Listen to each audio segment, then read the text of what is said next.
Hello friends, आप लोग कैसे हो? आई होप सभी अच्छे होंगे। इस वीडियो में हम लोग linear equation in one variable यानी एक चर वाले रैखिक समीकरण का पार्ट 2 डिस्कस करने वाले हैं। पार्ट 1 ऑलरेडी हम लोग डिस्कस कर चुके हैं, उनका लिंक आपको डिस्क्रिप्शन में मिल जाएगा। पार्ट 1 में हम लोग linear equation in one variable के पूरे बेसिक कंसेप्ट को डिस्कस कर चुके थे और हम लोग क्वेश्चन प्रैक्टिस करना भी शुरू कर दिए थे। हम लोग ट्रांसपोजिशन मेथड से क्वेश्चन प्रैक्टिस कर रहे थे। ट्रांसपोजिशन मेथड में मतलब टर्म्स के साइड को इक्वल के इधर उधर करके उसको सॉल्व करते हैं। अब कैसे बदलते हैं थोड़ा ध्यान से देखो। जैसे मान लो कोई भी इक्वेशन होता है जिसमें इक्वल का साइन होता है, उसके लेफ्ट साइड LHS होता है और राइट साइड RHS होता है। तो ट्रांसपोजिशन मेथड में हम लोग क्या करते हैं, हम लोग टर्म्स के पोजीशन को बदलते हैं। इक्वल के लेफ्ट साइड पूरे वेरिएबल्स को करते हैं और इक्वल के राइट साइड पूरे कांस्टेंट को करते हैं। ठीक है, अगर कोई वेरिएबल RHS साइड की ओर अगर प्लस में है तो वह LHS की ओर जाके माइनस में हो जाता है। अगर माइनस में होता है तो वह प्लस में हो जाता है। अगर मल्टीप्लिकेशन में होता है तो वह डिवीजन में हो जाता है और अगर डिवीजन में होता है तो वह मल्टीप्लिकेशन में हो जाता है। वैसे ही अगर कोई कांस्टेंट LHS की ओर माइनस में है तो वह RHS की ओर आके प्लस में हो जाता है। अगर प्लस में है तो वह माइनस में हो जाता है। अगर डिवीजन में है तो वह मल्टीप्लिकेशन में हो जाता है और अगर मल्टीप्लिकेशन में है तो वह इधर आके डिवीजन में हो जाता है। बस इसको अच्छे से याद रखना है। इसको हम लोग बहुत डिटेल में देखे थे पार्ट 1 में, लेकिन क्वेश्चन इसी पे हमको करना है, इसलिए इसको थोड़ा यहाँ पे हम लोग रिवाइज कर लिए। अब अपने क्वेश्चन पे आते हैं। यहाँ पे इक्वल के लेफ्ट साइड पूरा वेरिएबल्स पहले से ही है और राइट साइड कांस्टेंट वाला टर्म है, तो यहाँ पे हमको किसी भी टर्म्स का साइड चेंज करने का कोई ज़रूरत नहीं पड़ेगा। नॉर्मली इसको हम लोग सॉल्व कर देंगे तो अपने पास इसका आंसर निकल के आ जाएगा। जैसे हम लोग भिन्न का जोड़ करते हैं बिल्कुल वैसे ही इसको भी ट्रीट करेंगे, बिकॉज यह बिल्कुल भिन्न के जोड़ जैसा दिख रहा है। तो क्या करेंगे, इसका एलसीएम निकालेंगे तो 4 आ जाएगा। 2 का पहाड़ा कितना बार पढ़ोगे तो 4 आएगा 2 बार, तो यहाँ पे 2 से गुणा करोगे तो 2x आएगा। 1 का पहाड़ा 1 बार पढ़ोगे तो 4 आएगा, यानी 1 से इधर मल्टीप्लाई करोगे तो यहाँ पे 1x आ जाएगा और इधर 1/8। अब इन दोनों को ऐड करोगे तो 3x/4 इज इक्वल टू 1/8 आ जाएगा।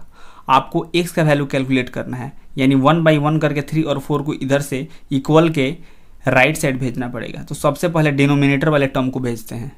ठीक है, यह डिवीजन में है तो यह राइट साइड जाके मल्टीप्लिकेशन में हो जाएगा, यानी 3x is equal to 1/8 into 4 हो जाएगा। 4 से 8 कटेगा 2 बार में, तो 3x इज इक्वल टू 1/2 हो जाएगा।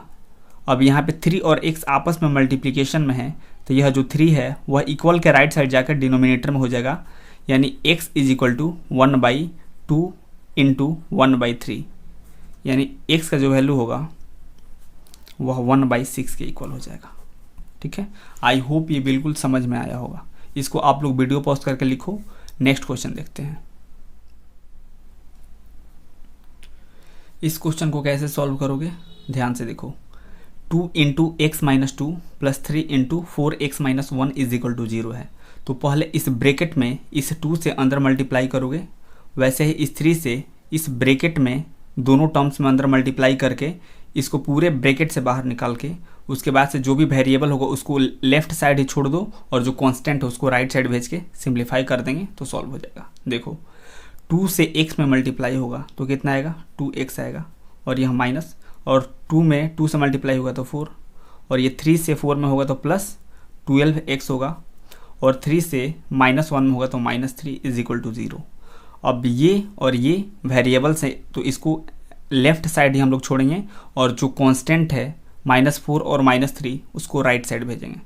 तो कितना हो जाएगा, यह 2x इधर बच जाएगा और ये 12x बच जाएगा, और ये 3 माइनस में है, इक्वल से राइट साइड जाएगा तो यह प्लस में होगा, वैसे ही 4 भी इधर आएगा तो प्लस में होगा बिकॉज ये भी माइनस में है। अब इन दोनों को ऐड करोगे तो 14x इज इक्वल टू 7 हो जाएगा। अब 14 और x आपस में मल्टीप्लिकेशन में है, यानी जो 14 है वह इक्वल के राइट साइड आएगा तो डिवीजन में हो जाएगा, यानी x इज इक्वल टू 7/14 हो जाएगा, और यह कैंसल आउट होकर आपके पास x का जो वैल्यू है वह 1/2 के इक्वल आ जाएगा। ठीक है, आई होप ये बिल्कुल समझ में आ रहा होगा। इसको आप लोग वीडियो पॉज करके लिखो। नेक्स्ट क्वेश्चन देखते हैं। इस क्वेश्चन को कैसे सॉल्व करोगे, ध्यान से देखो। यह वेरिएबल वाला है तो इसको आप लेफ्ट साइड की ओर भेजोगे, और यह कांस्टेंट वाला टर्म है तो इसको आप राइट साइड भेजोगे। तो भेजते हैं एक बार पहले, ताकि पूरा जो वेरिएबल्स वाले टर्म है वह इक्वल के लेफ्ट साइड हो जाए और जो पूरा कांस्टेंट है वह राइट साइड हो जाए।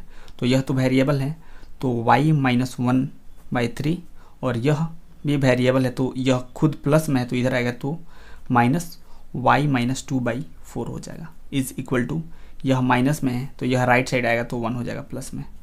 अब कभी भी इस टाइप से कोई भी आपको linear equation in one variable दे जिसमें अलजेब्रिक एक्सप्रेशन इस टाइप से कुछ दिया हो, मतलब फ्रैक्शन के ऊपर दिया हो, तो उसको आप पहले ब्रैकेट में कर लेना, ताकि कभी भी सिंप्लीफाई करने के दौरान प्लस माइनस में किसी भी प्रकार का कन्फ्यूज़न ना हो। ठीक है, अब इसको कैसे सॉल्व करेंगे, इक्वल के लेफ्ट साइड पूरा वेरिएबल्स वाले टर्म आ गए हैं और राइट साइड कांस्टेंट वाला टर्म आ गया है। अब कैसे सॉल्व करोगे, जो LHS वाला पार्ट है यह बिल्कुल सब्ट्रैक्शन ऑफ फ्रैक्शन यानी भिन्न के घटाव जैसा दिख रहा है। यहाँ पे माइनस का साइन है, ये फ्रैक्शन में है और ये फ्रैक्शन में है, तो बिल्कुल उसी के जैसा इसको ट्रीट करेंगे और सॉल्व करेंगे। हम लोग भिन्न के घटाव में क्या करते हैं, डिनोमिनेटर वाले का एलसीएम लेते हैं, तो एलसीएम कितना हो जाएगा, 12 हो जाएगा। अब क्या करते हैं, इससे इसमें डिवाइड करते हैं, जितना आता है उससे इस वाले में मल्टीप्लाई करते हैं। तो 3 से 12 में डिवाइड करोगे तो आपके पास 4 आएगा, यानी इसमें आप 4 से मल्टीप्लाई करोगे, यानी 4 इंटू इस ब्रैकेट में मल्टीप्लाई करो y-1। अब इस माइनस को यहाँ पे लिखो। अब जब आप 4 से 12 में डिवाइड करोगे तो आपके पास 3 आएगा। अब 3 को इस ब्रैकेट में मल्टीप्लाई करना होगा, यानी 3 इंटू y-2 करोगे इज इक्वल टू यह 1। अब क्या करो, इस 4 से इस ब्रैकेट के पूरे टर्म में मल्टीप्लाई करके बाहर निकाल दो, तो कितना हो जाएगा, इससे इसमें मल्टीप्लाई होगा तो 4y, इससे इसमें होगा तो -4, वैसे ही -3 से y में होगा तो -3y, और -3 से -2 में होगा तो माइनस माइनस प्लस 6 हो जाएगा, और नीचे 12 इज इक्वल टू 1 है।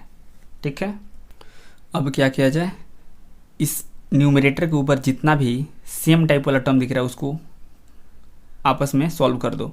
तो ये प्लस में है, यह माइनस में है, तो यहाँ पे केवल y होगा, और यह माइनस में है, यह प्लस में है, तो यहाँ पे +2 होगा, divided by 12 is equal to 1। अब इस y का वैल्यू निकालना है, तो इसके डिनोमिनेटर में जो 12 है इसको इक्वल के राइट साइड भेजोगे तो यह मल्टीप्लिकेशन में होगा, यानी 1 से 12 में मल्टीप्लाई होगा तो 12 बचेगा, यानी y+2 इज इक्वल टू 12 हो जाएगा। और वैसे ही इस कांस्टेंट को फिर आप राइट साइड की ओर लेके आओगे तो यह प्लस में है तो इधर आके माइनस में होगा, यानी y इज इक्वल टू 12 - 2, यानी y इज इक्वल टू 10 होगा। यही आपका आंसर होगा। ठीक है, तो आई होप यह बिल्कुल समझ में आया होगा। इसको वीडियो पॉज करके लिखो। नेक्स्ट क्वेश्चन देखते हैं। इस क्वेश्चन को कैसे सॉल्व करोगे, ये भी बिल्कुल आसान है। जो वेरिएबल है उसको लेफ्ट साइड की ओर लेके आना है, तो ये वेरिएबल लेफ्ट साइड की ओर जाएगा तो ये खुद प्लस में है तो उधर जाके माइनस में हो जाएगा। तो पहले इधर जो भी है उसको लिख दो, x/2 - 3, और ये प्लस में है, जब यह वाला इधर जाएगा तो -x/3 होगा और इधर केवल 5 बचेगा। अब ये और ये वेरिएबल है, यानी इस कांस्टेंट को अब राइट साइड लेके आना है, तो यह माइनस में है तो राइट साइड आके प्लस में हो जाएगा, यानी x/2 और ये -x/3 बचेगा इज इक्वल टू, ये कितना होगा, इधर आएगा तो 5 + 3 हो जाएगा। अब पूरा जो वेरिएबल्स हैं वह लेफ्ट साइड और जो पूरा कांस्टेंट है वो राइट साइड। यह बिल्कुल सब्ट्रैक्शन ऑफ फ्रैक्शन यानी भिन्न के घटाव जैसा दिख रहा है, तो बिल्कुल वैसे ही इसको बनाएंगे। क्या करेंगे, दोनों का एलसीएम लेंगे तो 6 आएगा, और 2 से भाग देंगे 6 में तो 3 आएगा, 3 से इसमें मल्टीप्लाई करेंगे तो 3x आएगा, और यह वाला माइनस यहाँ पे, फिर 3 से भाग देंगे 6 में तो 2 आएगा, और 2 से इसमें मल्टीप्लाई करेंगे तो यहाँ पे 2x आएगा, और 5 और 3 8 हो जाएगा। अब क्या करेंगे, 3x में से 2x घटाएंगे तो केवल x बचेगा, और divided by 6 is equal to 8 हो जाएगा। हमको x का वैल्यू निकालना है, यानी इधर जो 6 है जो कि कांस्टेंट है तो उसको राइट साइड भेजना पड़ेगा। तो यह यहाँ पे डिवीजन में है तो राइट साइड जाके मल्टीप्लिकेशन में हो जाएगा, यानी x इज इक्वल टू 8 × 6, यानी x इज इक्वल टू 48 हो जाएगा आंसर। ठीक है, तो आई होप ये बिल्कुल समझ में आया होगा। इसको वीडियो पॉज करके लिखो। नेक्स्ट क्वेश्चन देखते हैं। अब इस क्वेश्चन को देखते हैं। इसमें m वेरिएबल है तो उससे डरना नहीं है। जैसे x वेरिएबल होता है वैसे ही कोई भी अल्फ़ाबेटिकल लेटर वेरिएबल हो सकता है, राइट। तो उससे परेशान नहीं होना है। जैसे आप x वाला सॉल्व करते हो बिल्कुल वैसे ही इसके साथ भी आपको कंफर्टेबल होना है। ठीक है, तो कैसे करेंगे, यह वेरिएबल वाला है तो इसको हम लोग लेफ्ट साइड भेजेंगे। तो इसको लिखो पहले इधर 2m + 5/3 और यह प्लस में है तो लेफ्ट साइड जाकर -3m हो जाएगा और राइट साइड ये वाला कांस्टेंट -10 बच जाएगा। ठीक है, यह फ्रैक्शन में है तो इसको भी इसके डिनोमिनेटर में 1 करके इसको भी फ्रैक्शन में कर लो और इसके ऊपर मतलब यहाँ पे न्यूमरेटर में अलजेब्रिक एक्सप्रेशन है इसको थोड़ा ब्रैकेट में कर लो ताकि जब आप इसको सिंप्लीफाई करोगे तो किसी भी प्रकार का प्लस माइनस साइन का लोचन ना हो। ठीक है, अब क्या करोगे, यह भिन्न के घटाव जैसा दिख रहा है यानी सब्ट्रैक्शन ऑफ फ्रैक्शन जैसा दिख रहा है तो इसको हम लोग एलसीएम लेके इसको सॉल्व करेंगे। तो 3 और 1 का एलसीएम 3 हो जाएगा, 3 से 3 में भाग करेंगे तो 1 आएगा यानी 1 से इस पूरे ब्रैकेट में मल्टीप्लाई करेंगे यानी 1 × 2m + 5 और इस माइनस को यहाँ पे लिखेंगे। वैसे ही 1 से जब 3 में फिर भाग करेंगे तो 3 आएगा यानी 3 से इस वाले टर्म से मल्टीप्लाई करेंगे यानी 3 × 3m = ये -10। और 1 से अंदर मल्टीप्लाई करोगे तो कोई फ़र्क तो पड़ेगा नहीं, सिंपली वही वाला आ जाएगा 2m + 5 और ये -9m आ जाएगा और इधर 3 = -10। अब इधर न्यूमरेटर में जो भी m वाले टर्म्स दिख रहे हैं उनको आपस में कंबाइन कर दो। तो यह माइनस में है और यह प्लस में है तो आपके पास कितना होगा, -7m हो जाएगा और +5 हो जाएगा डिवाइडेड बाई 3 = -10 हो जाएगा। अब आपको तो m का वैल्यू कैलकुलेट करना है तो 1/1 यहाँ पे जो भी कांस्टेंट दिख रहा है उसको आप इक्वल के राइट साइड भेजोगे। तो सबसे पहले हम लोग डिनोमिनेटर में जो नंबर है उसको भेजते हैं 3 को, तो यह डिवीज़न में है यानी राइट साइड जाएगा तो यह मल्टीप्लिकेशन में होगा यानी -7m + 5 = यह इधर जाएगा मल्टीप्लिकेशन में होगा तो -30 हो जाएगा। ठीक है, अब यह 5 प्लस में इधर जाएगा तो यह माइनस में होगा यानी 7m = यह इधर जाएगा तो माइनस में और -30 पहले से है तो -35 हो जाएगा। अब आपको m का वैल्यू चाहिए तो m = -35 और यह मल्टीप्लिकेशन में यानी नीचे आकर डिवीजन में होगा तो -7 और यह कैंसिल आउट हो गया 5 यानी m का वैल्यू आपको 5 दे देगा। राइट, आई होप ये बिल्कुल समझ में आया होगा। इसको आप लोग वीडियो पॉज करके लिखो, अगला क्वेश्चन देखते हैं। अब इस क्वेश्चन को सॉल्व करते हैं। यह कंपैरेटिवली इजी है, क्यों? क्योंकि इसमें पहले से ही आपको इक्वल के लेफ्ट साइड पूरे वेरिएबल्स और इक्वल के राइट साइड कांस्टेंट दे दिया है। ठीक है, तो इसको कैसे अब सॉल्व करेंगे, जो लेफ्ट साइड वाला जो एक्सप्रेशन दिख रहा है वह बिल्कुल भिन्न के घटाव जैसा दिख रहा है यानी सब्ट्रैक्शन ऑफ फ्रैक्शन जैसा दिख रहा है। तो इसको हम लोग एलसीएम लेके सॉल्व करेंगे। देखो कैसे, 5 और 7 का आप एलसीएम लोगे तो 35 आएगा। ठीक है, और 5 से 35 में डिवाइड करोगे तो 7 आएगा यानी इसके ऊपर में आप 7 से मल्टीप्लाई करोगे यानी 7 × 3x - 1। अब इस माइनस को यहाँ पे लिखोगे। अब इस 7 से इस 35 में डिवाइड करोगे तो आपको 5 मिलेगा। अब इस 5 से आप इस वाले टर्म को मल्टीप्लाई करोगे यानी 5 × x करोगे = यह वाला कांस्टेंट। अब 1/1 इस 7 से इस ब्रैकेट में मल्टीप्लाई करके लिखो, यहाँ पे 21x - 7 आएगा और यह -5x हो जाएगा डिवाइडेड बाई 35 = 3। अब इस x और इस x वाले टर्म को कंबाइन करते हैं तो 21x - 5x कितना होगा, 16x हो जाएगा और -7 डिवाइडेड बाई 35 = 3। अब क्या करते हैं, 1/1 करके पूरे कांस्टेंट को इक्वल के राइट साइड फेंकेंगे। तो सबसे पहले डिनोमिनेटर में जो टर्म है उसको फेंकते हैं। तो यह जो 35 है वह डिवीज़न में है यानी यह राइट साइड आएगा तो मल्टीप्लिकेशन में हो जाएगा यानी 16x - 7 = 3 × 35 हो जाएगा यानी 16x - 7 = मल्टीप्लाई इसको आप करोगे तो 105 आएगा। अब इस -7 को आप राइट साइड फेंकोगे बिकॉज ये भी कांस्टेंट है तो यह इधर आएगा तो प्लस में होगा यानी 16x = 105 + 7 होगा तो 112 हो जाएगा यानी 112 हो जाएगा यानी x = 112/16 होगा बिकॉज यह 16 मल्टीप्लिकेशन में है और यह इक्वल के राइट साइड आएगा तो यह डिवीजन में हो जाएगा। तो यह कैंसल आउट होकर आपको x का वैल्यू 7 दे देगा। ठीक है, यानी x = 7 आपका आंसर हो जाएगा। ठीक है, आई होप यह बिल्कुल समझ में आया होगा। इसको वीडियो पॉज करके लिखो। अब इस क्वेश्चन को सॉल्व करके देखते हैं, बिल्कुल ध्यान से इसको देखो। ठीक है, ये भी बहुत आसान है। क्यों? क्योंकि इसमें भी इक्वल के लेफ्ट साइड पूरे मतलब जो भी वेरिएबल्स वाले टर्म्स हैं उसको दे दिया है, और इक्वल के राइट साइड कांस्टेंट वाला टर्म दे दिया है। ठीक है, तो कैसे सॉल्व करेंगे? जैसे हम लोग सिंप्लीफाई सॉल्व करते हैं नॉर्मल नंबर्स वाले, बिल्कुल वैसे ही इसको करेंगे। सबसे पहले क्या करेंगे, इस माइनस साइन से इस ब्रैकेट में अंदर मल्टीप्लाई करके इस ब्रैकेट से पूरे टर्म्स को बाहर निकाल लेंगे। ठीक है, इसको पहले लिख देते हैं 9x + 7/2, और इससे इसमें मल्टीप्लाई करोगे तो -x बाहर आएगा, इससे इसमें करोगे तो माइनस माइनस प्लस, और x - 2/7 आएगा = 36। इस माइनस से इसमें मल्टीप्लाई नहीं हुआ क्योंकि इस मतलब बट्टा के ऊपर ये वाला टर्म है, यह एक अलजेब्रिक एक्सप्रेशन है। इस अलजेब्रिक एक्सप्रेशन को 7 से डिवाइड करके इसको फ्रैक्शन में लिखा गया है, तो इस माइनस से आप केवल इसमें मल्टीप्लाई करके इसको लिखोगे। ज़्यादा प्लस माइनस साइन का लोचन ना हो, इसलिए इसको आप ब्रैकेट में डालो तो ज़्यादा बेटर होगा इसको सॉल्व करने में। ठीक है, अब ध्यान से देखो, ये वाला भी टर्म फ्रैक्शन में है, ये वाला भी टर्म फ्रैक्शन में है, तो इसके डिनोमिनेटर में आप 1 दे के इसको भी आप फ्रैक्शन में बना लो। ठीक है, अब जैसे हम लोग नंबर्स वाले सिंप्लीफाई सॉल्व करते हैं, बिल्कुल उसी टाइप से इन तीनों का एलसीएम एक ही बार लो और इसको सॉल्व करना शुरू करो।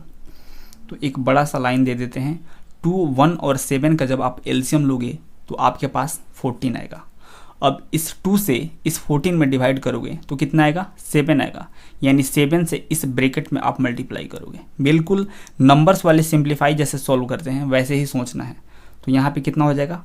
7 × 9x + 7, और ये माइनस यहाँ पे आ गया।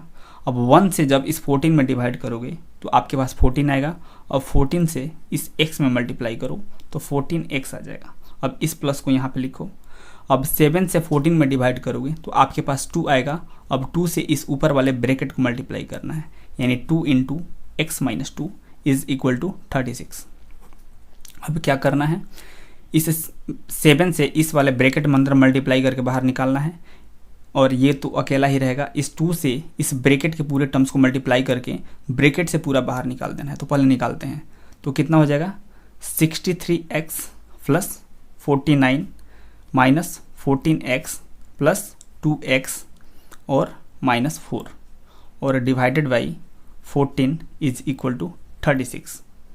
ठीक है, आई होप इतना बिल्कुल समझ में आया होगा। अब क्या करते हैं, ये जो ऊपर वाला ये दिख रहा है एक्सप्रेशन, इसको सिंप्लीफाई करके छोटा करके इधर साइड में लिख लेते हैं। क्या हो जाएगा? ये x वाला टर्म, ये x वाला टर्म और इस x वाले टर्म को आपस में पहले सॉल्व करते हैं। तो यह प्लस में है और यह प्लस में है, तो 63 और 2x कितना होगा? 65, और उसमें से आप 14x जब घटाओगे तो आपके पास कितना बचेगा? आपके पास 51x बचेगा। तो 51x यहाँ पे लिख रहे हैं। ठीक है, वैसे ही ये 49 प्लस में है और यह माइनस में है, तो 49 में से आप 4 घटाओगे तो आपके पास +45 बचेगा, और नीचे डिवाइडेड बाई 14 = 36। अब इस x का वैल्यू आपको कैलकुलेट करना है, तो क्या करोगे? ये जो डिवीज़न में है इसको इधर भेजोगे तो मल्टीप्लिकेशन में होगा, यानी 36 × 14 होगा। इसको जब आप मल्टीप्लाई करोगे तो 504 आएगा, यानी 51x + 45 = 504। अब इस 45 को इधर भेजोगे तो यह माइनस में होगा, यानी 51x = यह इधर जाकर सब्ट्रैक्ट होगा तो आपको 459 दे देगा। ठीक है, अब इधर से x का वैल्यू कैलकुलेट करोगे तो 459 डिवाइडेड बाई 51 करोगे तो इसको कैंसिल आउट करोगे तो आपको जो x का वैल्यू है वह 9 दे देगा, यानी x = 9 आपका आंसर हो जाएगा। ठीक है, आई होप यह बिल्कुल समझ में आया होगा। इसको और अच्छे से देखोगे तो बिल्कुल एक एक जो लाइन है वह बिल्कुल अच्छे से क्लियर होगा। ठीक है, आई होप पूरा जो वीडियो है, जितना भी हम लोग क्वेश्चन अभी प्रैक्टिस किए हैं वो पूरा समझ में आया होगा। अगर किसी भी पॉइंट पे कहीं भी अगर कोई भी डाउट होता है तो उस पॉइंट पे देखो, डेफिनेटली क्लियर हो जाएगा। अगर फिर भी डाउट रह जाता है तो आप कमेंट सेक्शन में बताओ, हम उसको दूसरे तरीके से एक्सप्लेन करेंगे। राइट, ओके, देन मिलते हैं नेक्स्ट पार्ट में। तब तक के लिए have a good day. Take care, bye.